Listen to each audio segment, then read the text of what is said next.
ప్రతి ఉదయమున నీ కృపలో నేను ఉల్లసింతునే. నీ రక్తాభిషేకము కడిగెనే నా ప్రాణాత్మ శరీరమును. నా విమోచన గానము నీవే, నా రక్షణ శృంగము నీవే.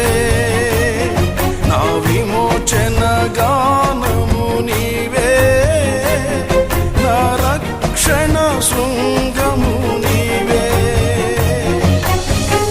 పాడనా